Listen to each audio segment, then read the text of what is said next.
जैसे ही मैं घर में दाखिल हुआ, प्रमिला दौड़कर मेरे पास चली आई। उसने हमेशा की तरह मेरे हाथ से सामान लिया और मुस्कुराकर मुझे नमस्ते किया। मैंने उसके नमस्ते का उत्तर देना भी पसंद नहीं किया और अंदर की ओर बढ़ गया।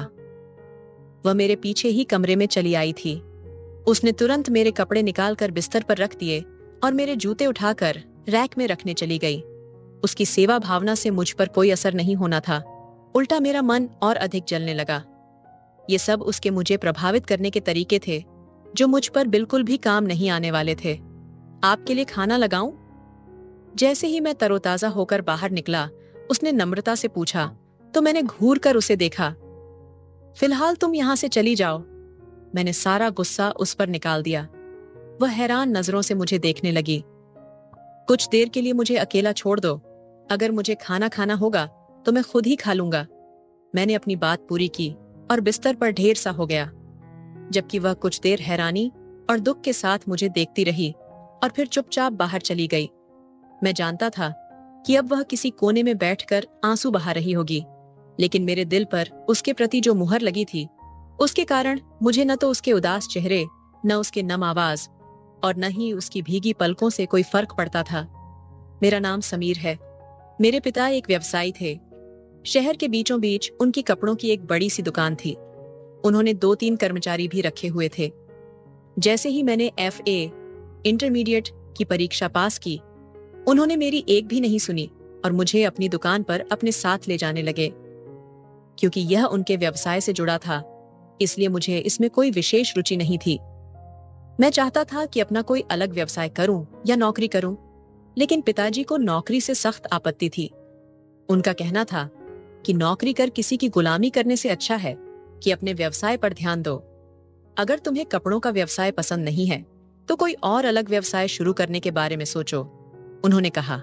मैं पहले से ही किसी व्यवसाय के बारे में सोच रहा था, लेकिन फिलहाल मेरे पास पूंजी की कमी थी और जब तक मुझे अनुभव नहीं हो जाता, तब तक पिताजी मुझे पूंजी देने के लिए तैयार नहीं थे। उनका कहना था कि पहले थोड़ा काम करके अनुभव प्राप्त करो, क्योंकि वे नहीं चाहते थे कि मैं उनका मेहनत से कमाया हुआ पैसा किसी भी व्यवसाय में लगाकर व्यर्थ कर दूं। मैं भी यही चाहता था, इसलिए मजबूरी में पिताजी की दुकान पर जाने लगा। जैसे पिताजी की इच्छा थी कि वे मुझे व्यापार के सारे गुण सिखा दें, वैसे ही माँ को मेरी शादी करने का बहुत शौक था। मुझे पिताजी की दुकान पर गए हुए अभी 6 महीने ही हुए थे कि माँ ने मेरी शादी की जिद पकड़ ली। मैंने भी अपनी पसंद की लड़की का नाम तुरंत ही माँ के सामने रख दिया। कृतिका हमारे मोहल्ले में ही रहती थी। मैं मन ही मन उसे चाहता था। उसने मैट्रिक की परीक्षा मेरे साथ ही दी थी, जबकि अब 2 साल से वह घर पर खाली बैठी थी। वह मेरे कॉलेज आने जाने के समय दरवाजे पर खड़ी होती। मैं समझ गया था कि वह मेरा इंतजार करती है। मुझे भी उसकी आदत लग गई थी। अब अगर कभी वह दरवाजे पर मौजूद न होती, तो मैं बेचैन हो उठता। उसकी गोरी चमकती रंगत, चौड़ी पेशानी और मुस्कान उसके चेहरे पर बहुत अच्छी लगती थी। जब मैंने उससे बात करने की कोशिश की, तो उसने बड़े स्नेह भरे अंदाज में उत्तर दिया, जिससे मेरा मन प्रसन्न हो गया और फिर हमारी बातचीत का सिलसिला शुरू हो गया। कुछ महीनों में ही हमारी पसंद नापसंद की मोहब्बत सच्चे प्रेम में बदल गई। मैं उसे रोज देखकर जीता था और वह मेरे इंतजार में बेचैन रहती थी। मैंने उससे वादा कर लिया था कि मैं सिर्फ उसी से विवाह करूंगा। उसकी माँ का हमारे घर आना जाना था और माँ से उसकी अच्छी दोस्ती भी थी। मुझे पूरा विश्वास था कि माँ हमारी शादी में कोई बाधा नहीं डालेंगी और हमारा रिश्ता आसानी से तय हो जाएगा। इसलिए मैंने पूरी बेफिक्री से माँ के सामने उसका नाम ले लिया। मगर माँ ने मेरे और कृतिका के रिश्ते से साफ इनकार कर दिया। उन्होंने कहा कि यह शादी नहीं हो सकती। उसकी माँ बहुत चालाक औरत है और कृतिका को मैं भली भांति जानती हूँ। वह भी बहुत तेज तर्रार है। मैं उसे अपने घर की बहू नहीं बना सकती। मैं अपने इकलौते बेटे को इतनी आसानी से अपने हाथ से नहीं जाने दूंगी। माँ की बात सुनकर मैं हैरान रह गया। भला अगर कृतिका होशियार और समझदार थी, तो क्या मैं कोई मूर्ख था जो अगले ही दिन उसके इशारों पर नाचने लगता और अपनी माँ को घर से निकाल देता। मैंने माँ को बहुत समझाने की कोशिश की कि मैं कृतिका को नियंत्रण में रखूंगा और आपको इस घर में वही सम्मान और स्थान मिलेगा जो अब है। लेकिन वह माँ ही क्या जो मेरी बात मान जाए। माँ ने तो जैसे ठान ही लिया था कि वह अपनी सहेली की बेटी से मेरी शादी कराएंगी। माँ की सहेली के पति की मृत्यु को काफी समय बीत चुका था। आंटी ने बहुत मेहनत से अपने बच्चों को पाला था और माँ भी उन्हें काफी सहारा देती थी क्योंकि पिताजी की आमदनी अच्छी थी। माँ उन्हें हर महीने खर्चा दिया करती थी। आंटी के बच्चे पढ़ाई कर रहे थे। प्रमिला सबसे बड़ी थी। शायद उसने अभी अभी मैट्रिक की परीक्षा पास की थी। वह मुझसे 3 साल छोटी थी। मैं उस गरीब परिवार की लड़की से शादी करने की इच्छा नहीं रखता था। न तो वह कृतिका की तरह चंचल और खुशमिजाज थी और न ही उसे बातचीत करने का ढंग आता था। बल्कि ढंग तो क्या, उसे बात करना ही नहीं आता था। वह चुपचाप सिर झुकाकर अपने काम में लगी रहती और बस नमस्ते दुआ से आगे कोई बात नहीं करती। वह गंभीर स्वभाव की थी और अपनी पढ़ाई में डूबी रहती थी। उसे आसपास की दुनिया की कोई परवाह नहीं थी। शायद उसके घर की परिस्थितियों ने उसे समय से पहले बड़ा कर दिया था। खैर, जो भी हो, वह मुझे बिल्कुल पसंद नहीं थी और मैं उससे शादी करके अपनी जिंदगी बर्बाद नहीं करना चाहता था। मैं अपनी पसंद की लड़की से ही विवाह करना चाहता था और मैंने ठान लिया था कि चाहे इसके लिए मुझे माँ से ही नहीं, पूरी दुनिया से भी टकराना पड़े, तो भी मैं टकरा जाता। प्रमिला ने जीवन भर बहुत कष्ट झेले हैं। तुम्हारा और प्रमिला का रिश्ता बचपन से ही तय था। जब उसके पिता का निधन हुआ था, तभी मैंने अपनी सहेली से वादा किया था कि मैं प्रमिला को अपनी बहू बनाकर अपने घर लाऊंगी। मैंने कृतिका से विवाह करने की भरसक कोशिश की तो माँ ने मुझे सच्चाई बताई। आपके वादों के आधार पर मैं अपनी जिंदगी कैसे बर्बाद कर सकता हूँ? मैं प्रमिला के साथ जीवन नहीं बिता सकता। जब मैंने माँ से साफ साफ बात की तो उन्होंने हैरानी से मेरी ओर देखा। तेरी जुबान कुछ ज्यादा ही चलने लगी है। मैं कृतिका को किसी भी हाल में अपनी बहू नहीं बनाऊंगी और ये मेरा अंतिम निर्णय है। चुपचाप प्रमिला से विवाह की तैयारी करो, वरना अपना सामान बांधो और इस घर से निकल जाओ। माँ ने तो मुझे साफ साफ घर छोड़ देने को कह दिया था। मैं स्तब्ध होकर उनकी ओर देखने लगा। क्या कोई अपनी इकलौती संतान के साथ ऐसा व्यवहार करता है? माँ शुरू से ही कठोर स्वभाव की थीं। उन्होंने कभी यह नहीं सोचा कि मैं उनका इकलौता बेटा हूं। मेरी परवरिश हमेशा सख्ती के साथ हुई थी।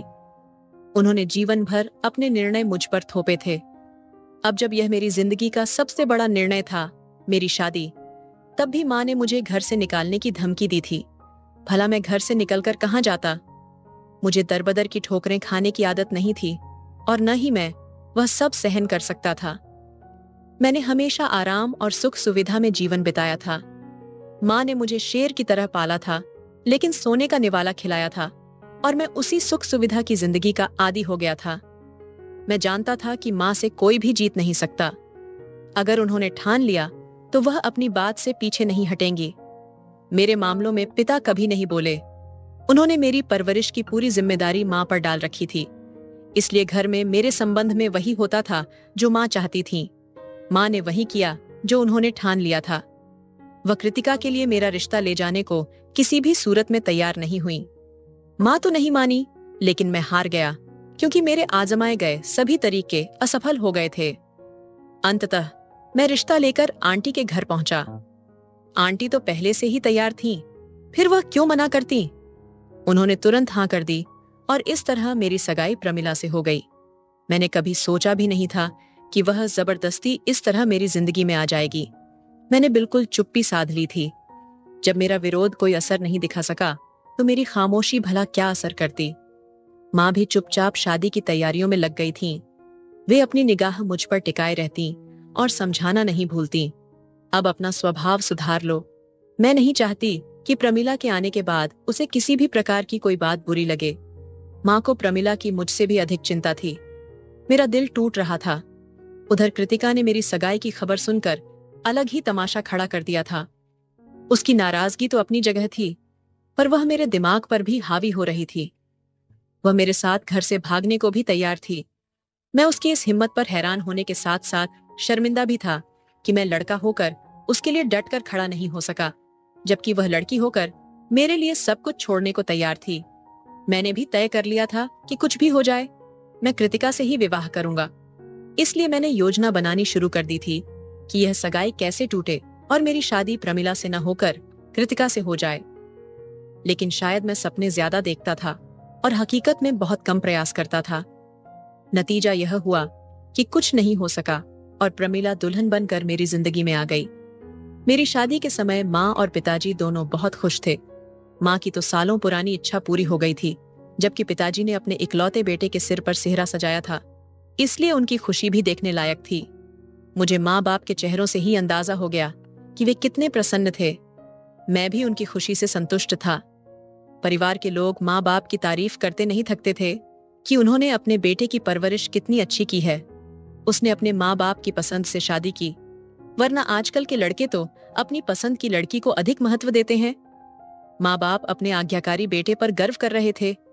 लड़की पसंद होने के बावजूद मैंने माँ बाप के निर्णय की मर्यादा रखी थी। प्रमिला मेरी जिंदगी में तो आ गई थी, लेकिन मेरे दिल में जगह नहीं बना सकी। मेरे दिल में अब भी कृतिका ही बसी थी। प्रमिला की सारी सेवा शुश्रूषा भी मेरे मन को छू नहीं सकी। शायद मैंने अपने दिल के दरवाजे उस पर बंद कर रखे थे। मुझे उस पर अत्यधिक क्रोध आता और उसकी सेवा बनावटी लगती। जाहिर है, माँ ने शुरू से ही उसके घर का ध्यान रखा था और उनका खर्चा भी उठाया था, और उसी अनाथ लड़की को अपने बेटे के लिए पसंद किया था। ऐसी स्थिति में वह माँ की बहुत आभारी थी और इसलिए वह माँ पिताजी की पूरी सेवा करती थी। मेरे दुकान से लौटने के बाद वह मेरे इर्द गिर्द घूमती रहती थी, लेकिन मुझे न उसके भावनाओं की चिंता थी, न उसकी प्रेम की कोई कद्र थी। मैंने ठान लिया था कि कुछ भी हो जाए, थोड़े ही समय में उसे माँ की नजरों से गिरा दूंगा। लेकिन प्रमिला ने मुझे कोई ऐसा मौका ही नहीं दिया। वह माँ की इतनी आज्ञाकारी थी जितना कि उनका अपना बेटा भी नहीं था। उसने पिताजी के दिल में भी जल्दी जगह बना ली, जबकि मैं हाथ मलता रह गया। अब मैं क्या करूं? कुछ समझ में नहीं आता था। मैंने बहुत सोच समझकर एक योजना बनाई और उस पर अमल करने की सोची। मैंने प्रमिला के साथ अपना व्यवहार सुधारा तो वह भी हैरान रह गई। उसे यही लगा कि शायद उसकी मोहब्बत और सेवा का फल उसे मिल गया। मैं मुस्कुराकर उससे बात करने लगा और उसकी खबर लेने लगा। मैं उसे एक दो बार मौसी से मिलवाने भी ले गया और उसकी पसंद के एक दो कपड़े भी खरीद कर दे दिए, तो वह उसी में खुश हो गई थी। अब वह सेवा करने में और अधिक तत्पर हो गई थी।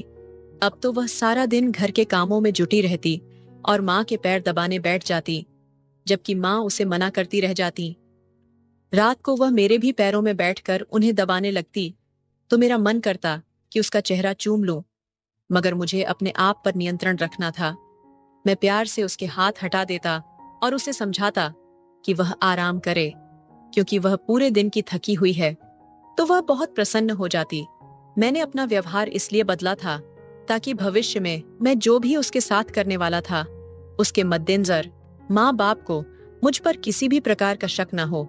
एक दिन मौसम बहुत सुहावना था, तो मैंने उससे कहा कि मैं उसे बड़े शहर में खरीदारी के लिए ले चलूंगा। तो वह हैरान रह गई। उसने साफ मना कर दिया कि उसे ज्यादा चीजों का शौक नहीं है और उसके पास पहले से ही बहुत सारे कपड़े और सामान हैं। वह और क्या खरीदेगी? मैं बस उसकी शक्ल देखता रह गया। जहां बीवियां अपने पतियों से झगड़कर खरीदारी करवाती हैं, वहीं यह कैसी इंसान थी कि जब मैं खुद उसे शॉपिंग कराने बड़े शहर ले जाना चाहता था, वह मना कर रही थी। मैंने यह बात माँ के सामने रखी तो माँ मुस्कुरा दी। मैंने माँ को साफ बता दिया कि प्रमिला खरीदारी पर जाने से इनकार कर रही है। अब माँ का काम था उसे मनाना और मेरे साथ भेजना, और माँ ऐसा क्यों ना करती? माँ ने खुशी खुशी उससे कहा कि तैयारी करो, जब तुम्हारा पति तुम्हें ले जा रहा है तो जाओ उसके साथ। यही घूमने फिरने के दिन हैं। माँ के कहने पर वह भी मान गई और मेरे साथ दूसरे शहर जाने की तैयारी करने लगी। प्रमिला की खुशी का तो कोई ठिकाना न था। उसके चेहरे से मुस्कान जैसे चिपक गई थी। मैंने उसकी आंखों में वह मुस्कुराहट देखी जो जल्दी ही मैं छीनने वाला था। मैं उसे एक पार्क में ले गया और वहां एक सुनसान कोने में बिठा दिया। फिर वहां से उठकर वापस चल पड़ा। उसने मुझे आवाज लगाकर पूछा, आप कहाँ जा रहे हैं? मैंने कहा, मैं अपने घर और अपने शहर जा रहा हूँ, और तुम इसी शहर में कहीं खो जाना। अपना चेहरा मुझे फिर कभी मत दिखाना।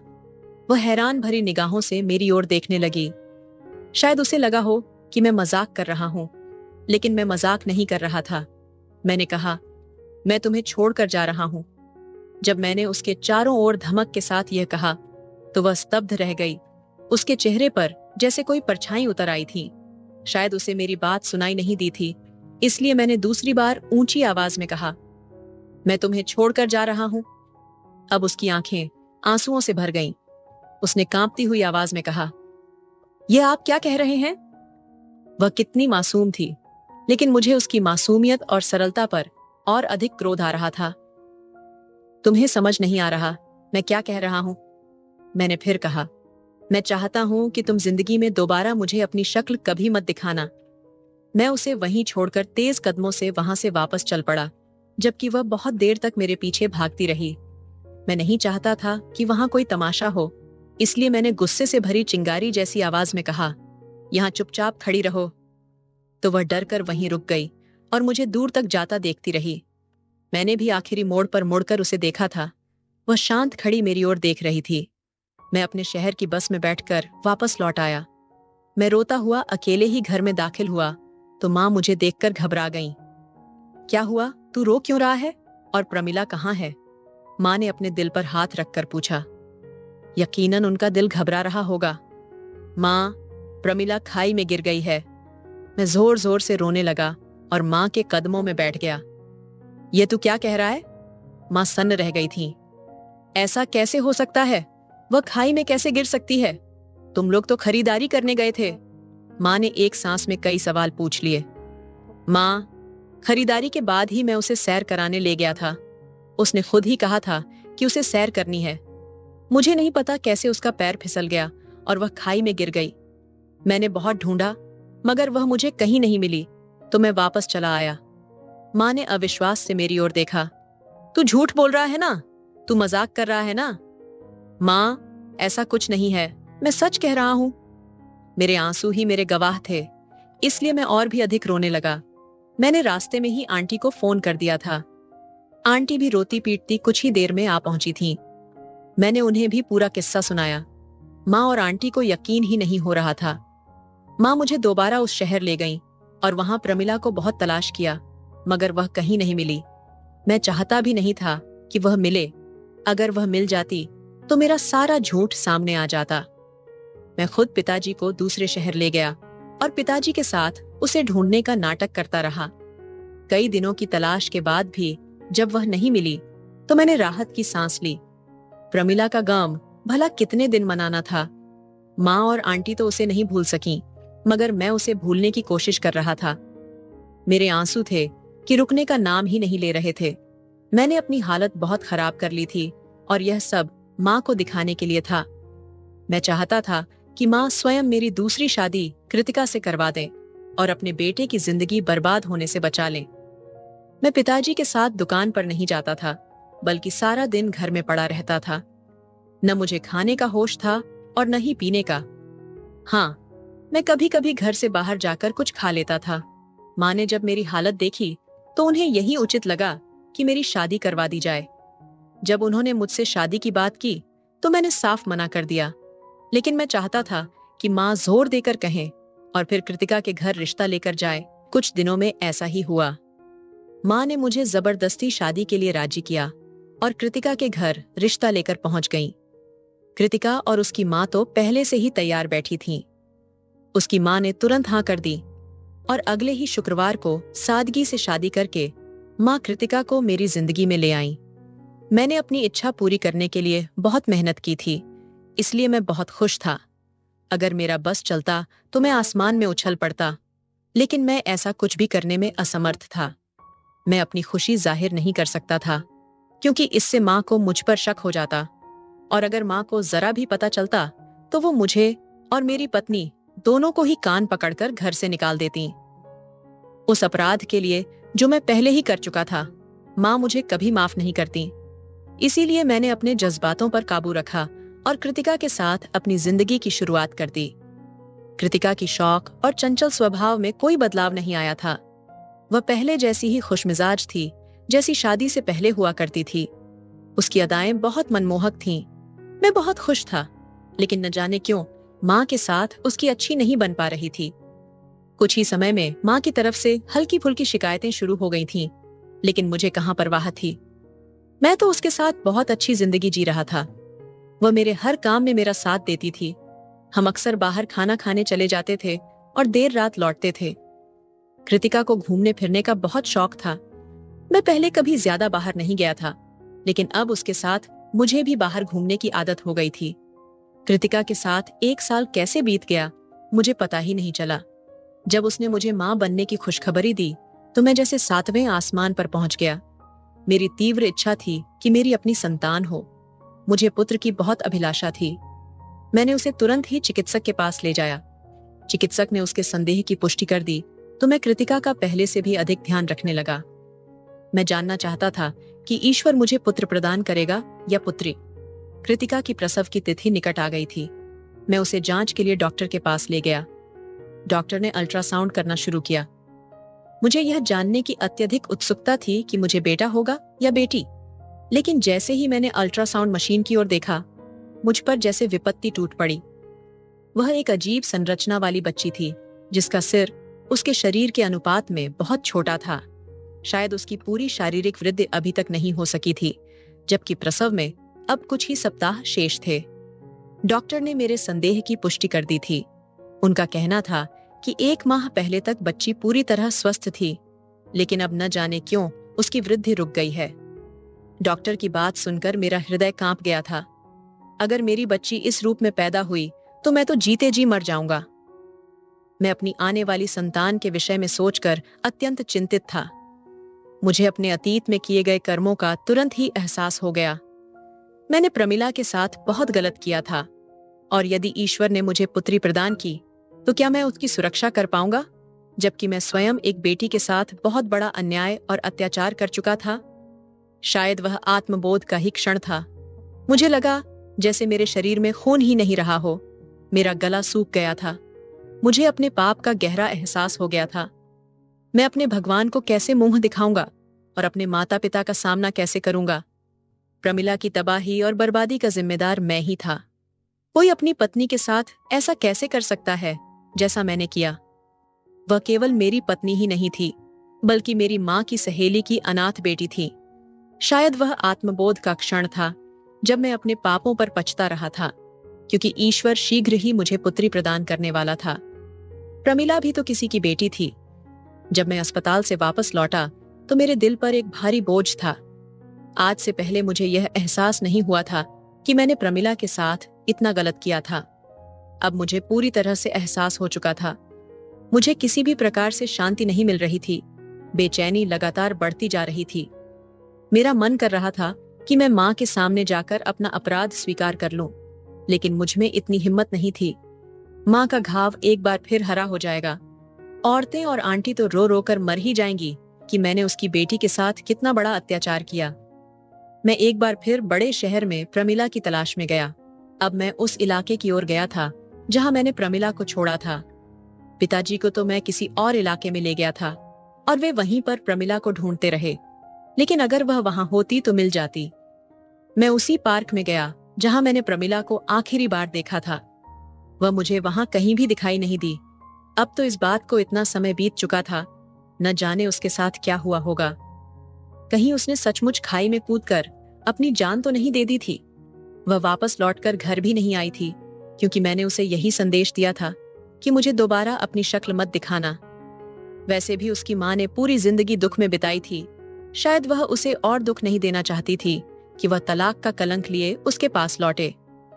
मैं इधर उधर प्रमिला को ढूंढता एक मंदिर पर पहुंच गया। मैं रो रो कर भगवान से प्रार्थना करने लगा। तभी अचानक वहां बैठी फकीरों में से एक के चेहरे में मुझे प्रमिला की झलक नजर आई। मैं तुरंत उसके पास भागा। मैंने ध्यान से उसका चेहरा देखा। वह प्रमिला ही थी। उसने भी मुझे पहचान लिया था और अपना चेहरा छुपाने की कोशिश करने लगी। प्रमिला! मैंने उसे आवाज दी तो उसने चौंक कर मेरी तरफ देखा। वह कितनी बदल गई थी। उसके चेहरे की मासूमियत कहीं खो गई थी। उसकी रंगत मुरझा गई थी। वह अपनी उम्र से कई गुना बड़ी लग रही थी। न जाने उसने वहां बैठकर क्या क्या दुख सहे होंगे। मुझे माफ कर दो, प्रमिला। मैं उसके कदमों में बैठ गया। मेरे साथ घर चलो, मैं तुम्हें लेने आया हूं। तुम कौन हो? मैं तुम्हें नहीं जानती। उसने मुझे पहचानने से साफ इनकार कर दिया। तुम्हारी मां रो रो कर मर जाएगी, ऐसा मत करो। मैंने उसकी मां का नाम लिया तो उसने अपना दिल थाम लिया। मेरी मां? तुमने उसे क्या बताया मेरे बारे में? मैंने उसे यह बताया था कि तुम अब इस दुनिया में नहीं रही। अच्छा, तो फिर उसे इसी भ्रम में जीने दो। नहीं, तुम मेरे साथ चलो, तुम्हें देखकर वह जी उठेगी। मैंने मिन्नतें की, विनती की और जबरदस्ती प्रमिला को साथ ले आया और जाकर माँ के सामने खड़ा कर दिया। माँ एक पल के लिए तो उसे पहचान ही नहीं सकी, पर अगले ही पल जब पहचाना तो वह उससे लिपट गईं। माँ और प्रमिला दोनों इतनी जोर से रोने लगीं कि मेरी भी आंखें भर आईं। मुझे माफ कर दो माँ। मैं माँ के कदमों में बैठ गया तो माँ ने मुझे जोर से ठोकर मार दी और दूर फेंक दिया। प्रमिला अभी भी कुछ नहीं बोली। मैंने ही माँ और आंटी को सारी सच्चाई बता दी। मैं उनकी लानतों का हकदार था।